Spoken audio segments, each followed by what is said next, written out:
Good afternoon, class. My name is Robert Zoller, and I'm doing my video critique on my article. My article is Educating Students with Learning Disabilities in the Inclusive Classroom. It is by Jeremy Ford, Dr. Jeremy Ford, who is a renowned leader in the area of inclusion. He is a professor at Boise State University, and when he wrote this article, he was actually a professor at University of Iowa.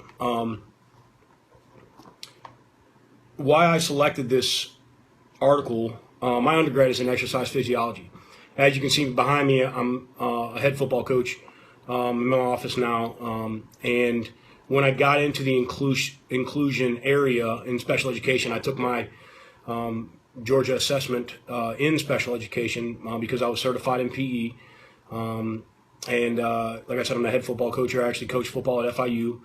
And so I'm really kind of, I don't want to say learning because I've been in it now for 5 years, but I think all of us learn on a continued basis, and that's really what I'm trying to do here. I'm really trying to hone my skills, and I'm really trying to become a better inclusion teacher because that's what I do.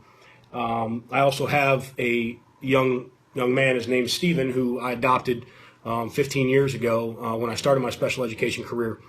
And he's been living with me now for 15 years, and he's a SPED student, but he's a SID PID, severe and profound. His IQ is under 30. But every time I learn something about special education, it makes me not only a better educator, but it makes me a better father to him and a better figure in the area of special education. The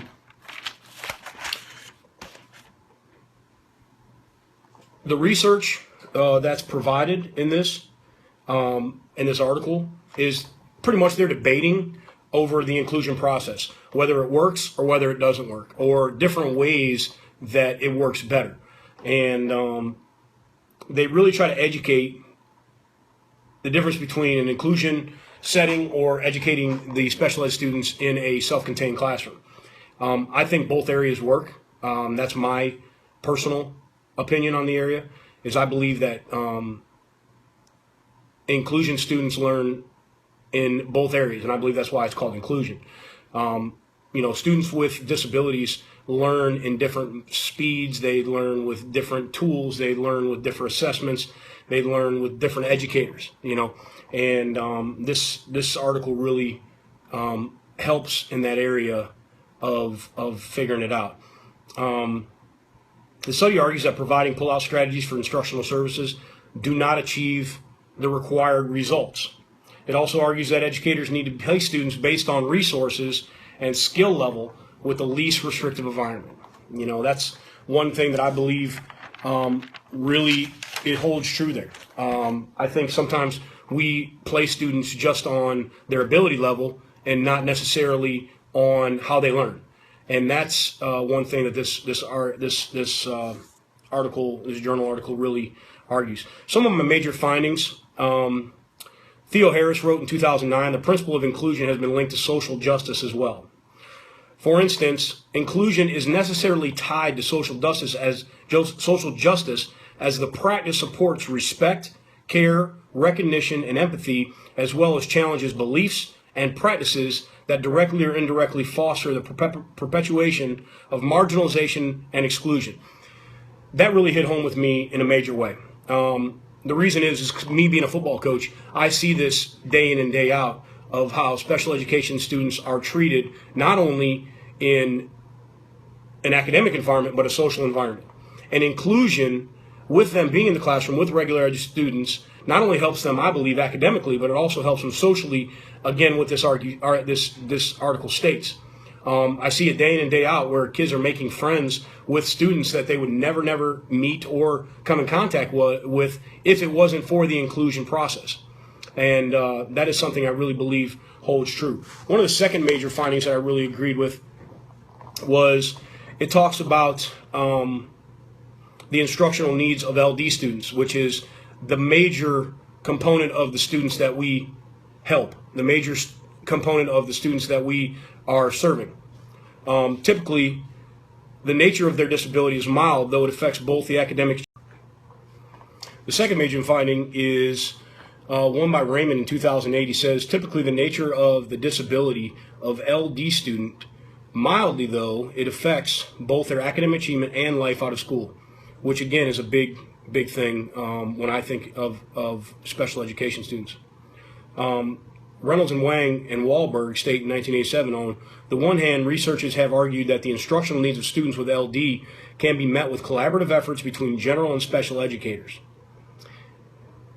such as co-teaching, thus eliminating the need for pulling students out of general education for instruction. On the other hand, researchers have raised concerns regarding the feasibility and effectiveness of full inclusion for meeting academic records and needs of students with LD.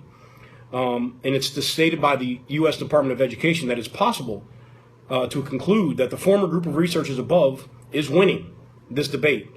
This is data from the U.S. Department of Education in 2010 show that over the past 2 decades, the number of students with LD who are educated in the gen education environment, most of their school day has increased considerably. So not only are their academics increasing, but their social aspects is increasing well. Some details I would have changed in this article. It has different inclusive strategies. Co-teaching be the biggest one. I think co-teaching works, but one of the problems with co-teaching is that the teacher on record is the classroom teacher. Our inclusion teachers are not the teacher of record, so they cannot give instruction legally. We can help with the modifications. We can help with different things that are put in place to help these students succeed, the special education students. But when it comes down to the teacher of record, the teacher of record is the teacher that is on file, that is teaching and delivering instruction. So it is very difficult for us as inclusion teachers to keep the honesty and the integrity of the process up, because we're told to make sure that the special education students aren't treated any differently than a regular ed student, to make sure that the process works. And I believe that we have an issue with that, maintaining the confidentiality, because of the fact that we see them daily and you're trying to help certain kids. But in order to help all classes or all students, it's tough. I really appreciate everybody listening to me today. I'm excited to finish my paper on this, and excited to return my critique to y'all. I appreciate y'all listening, and have a great day.